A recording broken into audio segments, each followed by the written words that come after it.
Tudo bom, pessoal? Estamos aqui de volta para a terceira parte desse vídeo, né, onde a gente iniciou falando um pouquinho sobre as contas contábeis, né?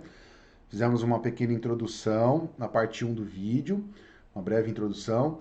Fomos para a parte 2, onde a gente falou um pouquinho sobre os ativos, né, e as suas subclassificações, dando exemplo de cada um, cada uma dessas classificações, o que pode ser considerado como ativo, né? Ativo circulante, ativo não circulante. E agora a gente vai passar para essa terceira parte, onde a gente vai falar um pouquinho sobre o passivo e o patrimônio líquido, certo? Então, o que é o passivo? Já são, como o ativo são questões, bens e direitos que estão ali presentes, ou direitos que você tem coisas a receber, o passivo, ele é o que você precisa, em algum momento, pagar. Né? Então, são as obrigações presentes dentro daquele período contábil. Né? Não, dentro de qualquer período contábil. Depois a gente vai classificar isso em ativo, em passivo circulante e passivo não circulante também. Mas são obrigações, são dívidas que você tem, ou obrigações financeiras que você tem que arcar em algum determinado momento, né? Então, normalmente são dívidas, né? São obrigações, como eu falo, dívidas. Se a gente entra na questão de salário, por exemplo, não é uma dívida da empresa, mas pode acabar sendo, né? Então, é uma obrigação, né? Como um imposto a ser pago, é uma obrigação da empresa. Então, tudo isso são passivos. Então, você já precisa prever isso dentro, né, do seu balanço financeiro, do seu balanço contábil, para você no final bater as contas lá e deixar tudo certinho, como eu disse, tem que ter um equilíbrio lá, né? Então, estão todas as obrigações financeiras, né, ou dívidas que você precisa arcar em um determinado período, né, com outras empresas, ou bancos, ou governo, ou funcionários, não importa, tá bom? Então, o que é o passivo? O passivo ele pode ser classificado em duas questões, como o ativo foi classificado: passivo circulante e o passivo não circulante, tá? Então vamos entender um pouquinho essas duas coisas dentro das contas contábeis de passivo. O passivo circulante, pessoal, são obrigações que vencem a curto prazo, né? Assim como no ativo, o circulante é o que acontece dentro do período contábil vigente, né? Então são empréstimos e financiamentos que devem ser pagos dentro desse período, né, de um ano contábil.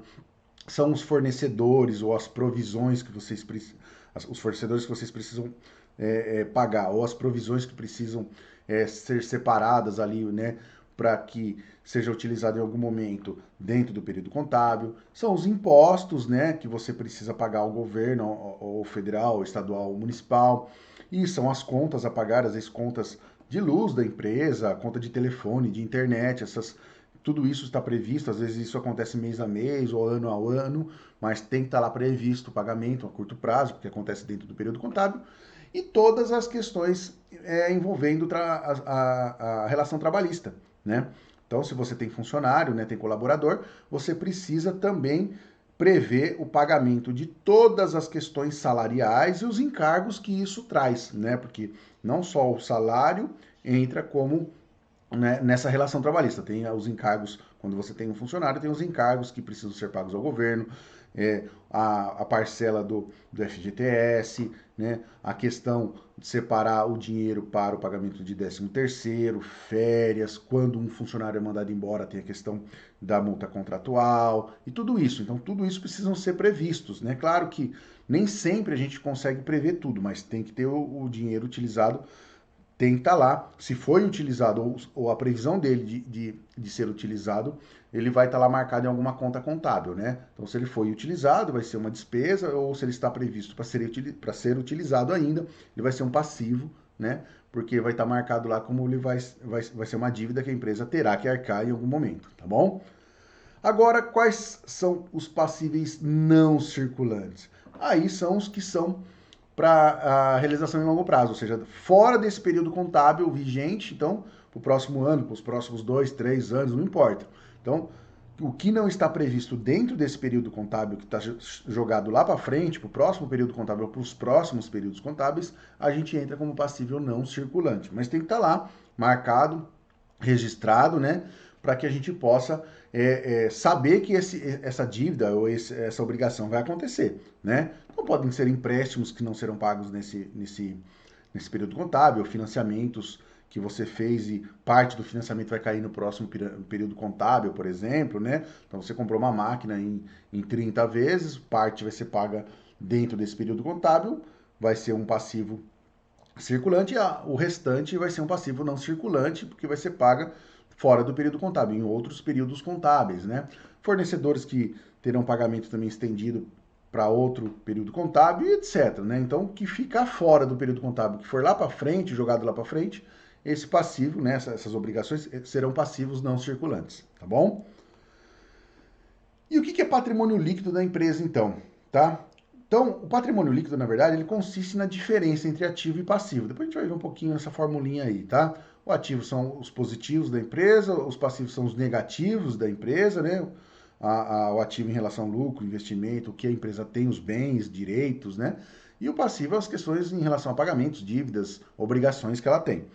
Então, sendo assim, o patrimônio líquido é considerado o capital que a empresa efetivamente tem disponível, porque é a diferença no que eu tenho ou tenho a receber e no que eu devo ou ainda vou pagar, né? São as obrigações minhas. Então, essa diferença, ela é o patrimônio líquido da empresa, né? Então, ela precisa existir, claro, depois não vou entrar nesse mérito, mas ela é a questão que toda empresa com saúde financeira tem um patrimônio líquido bastante consistente, né?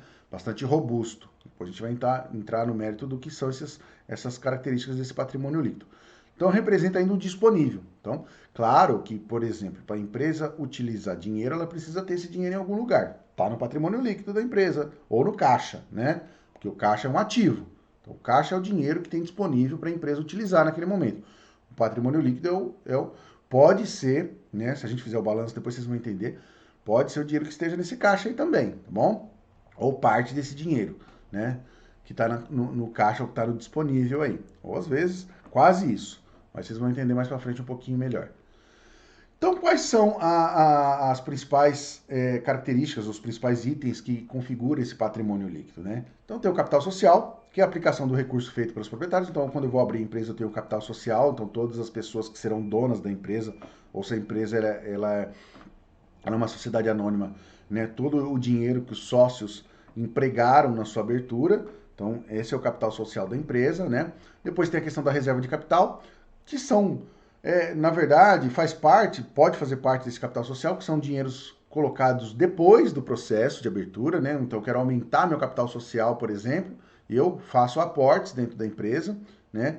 Onde os sócios investem mais dinheiro, às vezes para a empresa crescer, né? Ou às vezes para que a empresa tenha uma saúde financeira melhor, então você acaba colocando mais dinheiro nela. Tem a questão das reservas de lucros.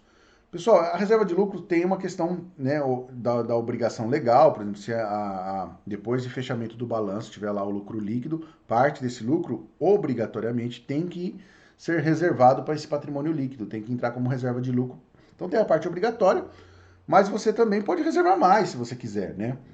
Então, se há um consenso entre os sócios ou entre os donos da empresa, que ao invés de eu só utilizar a parte de lucro obrigatória, eu quiser uma parte maior destinada para crescimento do capital social da empresa, eu posso também.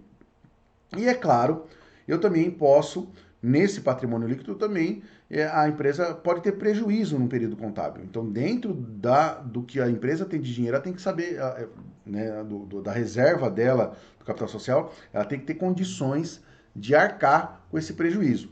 Quando uma empresa não consegue arcar com esse prejuízo, ela começa a entrar num processo de, de perda de bens, né? Pode entrar algumas pessoas podem entrar na justiça querendo, porque ela não conseguiu arcar com todos os custos, e aí entra num processo ou de fechamento da empresa, né?